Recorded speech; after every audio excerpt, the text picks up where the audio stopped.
It really is a flood tunnel. It means there is money. The boys are calling you the Silver Fox.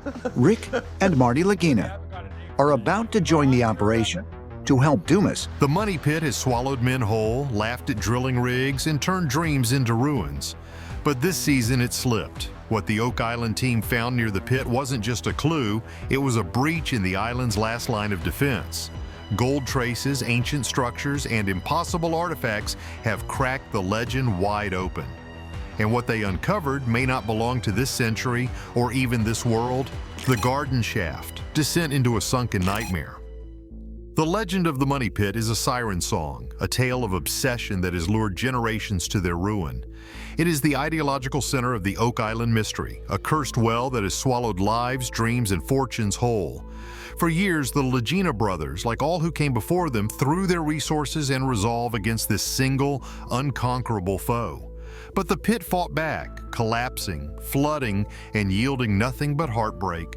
A new strategy was born of this desperation, a flanking maneuver aimed at a nearby depression known as the Garden Shaft, long dismissed as a secondary searcher tunnel. It was a gamble that would change everything. This was no mere dig, it was an act of resurrection. The team set out to rebuild the rotted, 80-foot-deep wooden structure, a project of breathtaking ambition. As their massive steel caissons drove deeper into the earth, they were not just moving clay and stone, they were traveling back in time. They hit wood, ancient timbers that the unforgiving march of science dated to the year 1735. This was a seismic shock. This shaft was not some recent folly, it was an integral part of the original 18th century mystery. They were in the belly of the beast. The air grew thick with anticipation, a feeling that they were on the verge of a breakthrough that had eluded searchers for nearly 228 years. Then came the discovery that set their souls on fire. Water tests, conducted deep within the newly secured shaft, came back with results that were almost too incredible to believe: significant traces of gold. It wasn't a treasure chest, not yet, but it was a chemical ghost, a definitive signature of riches that had once been present in this very spot. The theory that the Garden Shaft was directly connected to the main deposit in the Money Pit was no longer just a hopeful guess, it was a scientific probability. With renewed, almost feverish determination, they began planning lateral tunnels, pathways that would allow them to physically step into the voids, to walk through the underground complex that the original depositors had engineered.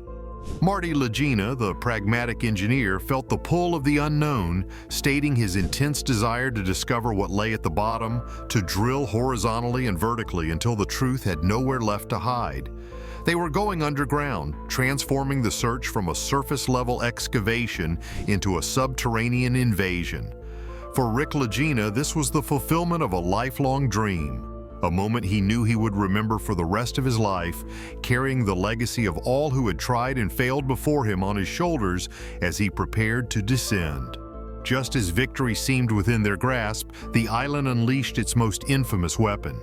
As the team pushed their exploration forward in the Garden Shaft, seeking to connect with the Money Pit, they triggered a disaster. It began as a leak, then a torrent. Ocean water, cold and merciless, burst into their newly excavated tunnel, forcing a frantic retreat. In a matter of hours, their hard-won progress was annihilated, the shaft violently submerged, their work destroyed. They had fallen into the exact same ancient, ingenious trap that had doomed the Onslow Syndicate 2 centuries prior. They had hit the flood tunnel system.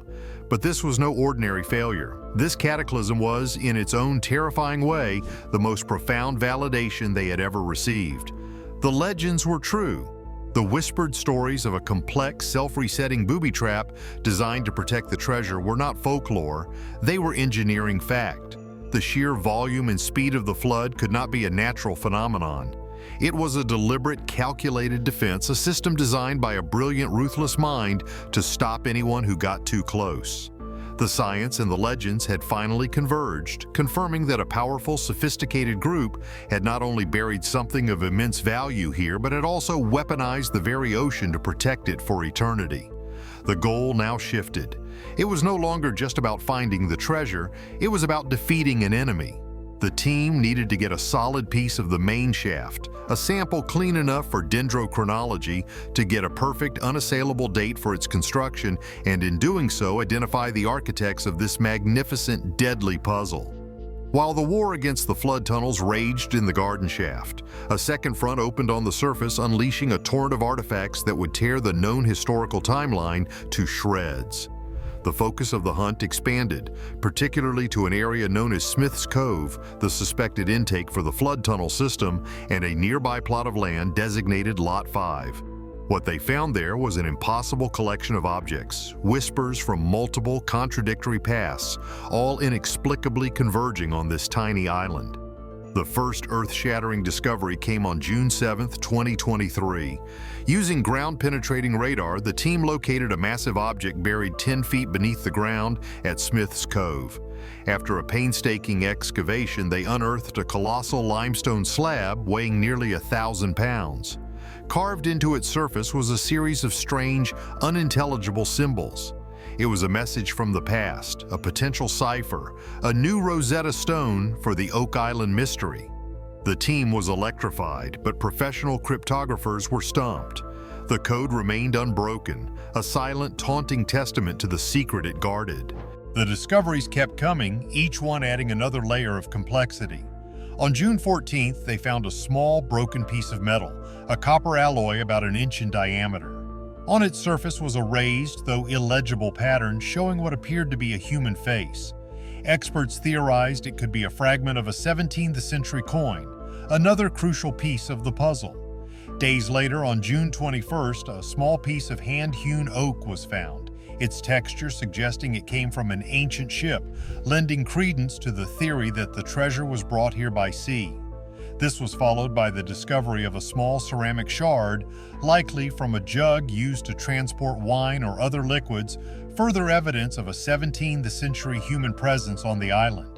These were the kinds of artifacts one might expect, tantalizing clues that fit within the established pirate and colonial narratives. But then the island offered up something that defied all logic, something that ripped a hole in the fabric of history. In the same areas, the team began to unearth Roman artifacts. They found a lead sword, its hilt ornamented with a dolphin, and a trident, which experts dated to the 1st or 2nd century AD. It was found in Smith's Cove, a location that was becoming a nexus of temporal anomalies. Soon after, in the Money Pit area itself, they found a fragment of Roman pottery decorated with a cross and a sundial dating to the 4th or 5th century AD. The implications were staggering, almost too fantastic to contemplate. This wasn't a pre-Columbian site, it was an ancient one. What were Romans, or at least their possessions, doing in Nova Scotia 1,000 years before Columbus? The discovery moved the mystery out of the realm of North American history and into the annals of the ancient world. The temporal paradox only deepened on Lot 5. Here, archaeologists uncovered an incredible stone structure, a massive foundation far larger than anyone had imagined, its construction varying in quality, suggesting it was a project that spanned multiple generations. And in the soil around this structure, they found an impossible mix of objects. 4 more Roman coins, spanning 2,000 years of history. A 14th century barter token that directly connected to the Knights Templar lead cross found years earlier, and 17th century iron tools linked to the English politician and treasure hunter Sir William Phipps, who was rumored to have sought a lost Spanish treasure. Gary Drayton, the team's metal detection expert scouring the spoils from Lot 5, got a sharp signal and unearthed a cut coin, likely Spanish silver. The island was not telling one story. It was screaming a dozen contradictory ones. Romans, Knights Templar, Spanish treasure fleets, French and British military forces, all of their ghosts were converging here, drawn to this one enigmatic place. The swamp's final word, a landscape born of deception. If the Money Pit was the island's mechanical heart and the artifacts its confusing voice, the strange triangle-shaped swamp was its dark, deceptive soul. For decades, it was dismissed as a natural feature, but the late legendary surveyor Fred Nolan had insisted it was man-made, the key to the entire mystery. Guided by his incredible hand-drawn maps, the Lagina team turned their attention to this enigmatic bog and found proof that Nolan had been right all along. The breakthrough came when Rick Lagina, investigating the northern point of the swamp on Nolan's former property, found a large wooden stake. It was hacked and axe-cut, clearly ancient but not sawed. It was identical to the lines of stakes Nolan himself had discovered in 1969, which he believed were survey markers. The team sent a sample from one of Nolan's original stakes for carbon dating. The result came back like a thunderclap. The stake was from the year 1575 with a small margin of error. This was irrefutable proof of a massive, sophisticated construction project on the island nearly 2 centuries before the money pit was ever discovered. This discovery validated what geoscientist Dr. Ian Spooner had long suspected: the swamp was an artificial creation. Someone with immense resources and an almost unimaginable level of effort had intentionally connected what were once 2 separate islands. They had built a causeway, a paved stone road that ran directly into the bog and then flooded the entire area, transforming a mature forest into a murky swamp. The purpose could only be one of concealment, to hide something massive beneath the mud and water. The discovery of the 1575 survey stake was the final nail in the coffin of the natural feature theory. The swamp was a lie, a massive piece of landscape engineering designed to protect the island's greatest secret. The team was not just digging in the dirt, they were peeling back the layers of a deception hundreds of years in the making. Behind the science, the engineering, and the history-shattering artifacts lies the human core of this epic saga: the partnership of 2 brothers, Rick and Marty Lagina. Their quest is a study in contrasts, a perfect balance of passion and pragmatism that has sustained the hunt through every crushing disappointment and tantalizing breakthrough. Rick is the heart of the operation, the true believer. His obsession began as a boy, with a 1965 article in Reader's Digest, and it has defined his life. He is the one who feels the weight of the island's curse, the legend that 7 people must die before the treasure is found. He carries the legacy of those who have come before, and his approach is fueled by an unshakable, almost spiritual faith that they are on the verge of solving the mystery. He dislikes the artificial drama of the television cameras, seeing the show not as a path to fame but as a necessary tool to fund the mission, a means to an end. For Rick, the value is in the lessons learned, the shared experience, and the profound connection to the past. Marty is the mind, the brilliant engineer and successful businessman who brings logic, science, and a healthy dose of skepticism to the endeavor. It was his financial success that made the entire multi-million-dollar operation possible, turning his brother's boyhood dream into a tangible reality. He is the one who constantly raises concerns about viability and cost, grounding the quest in the harsh realities of physics and finance. Yet, for all his pragmatism, Marty is just as captivated as his brother. He is driven by the thrill of the chase, the chance to apply cutting-edge technology, seismic testing, ground-penetrating radar, sonar imaging to a centuries-old problem. His mission is not just to find treasure, but to comprehend a piece of history that has been deliberately buried, to solve a puzzle that has been deemed unsolvable. Their differing viewpoints create a dynamic tension, but they are bound by a deep mutual respect and a shared, unwavering commitment to see the quest through to its end, whatever that may be. They are joined by a fellowship of experts and a new generation, including Marty's son Alex, who bring fresh perspectives to the hunt, ensuring the legacy of the search will continue. Oak Island just revealed ancient secrets buried beneath layers of deception. But if this treasure is real, why has it been protected so violently? Could it be more dangerous than we think? Like the video, subscribe, and share your theory below.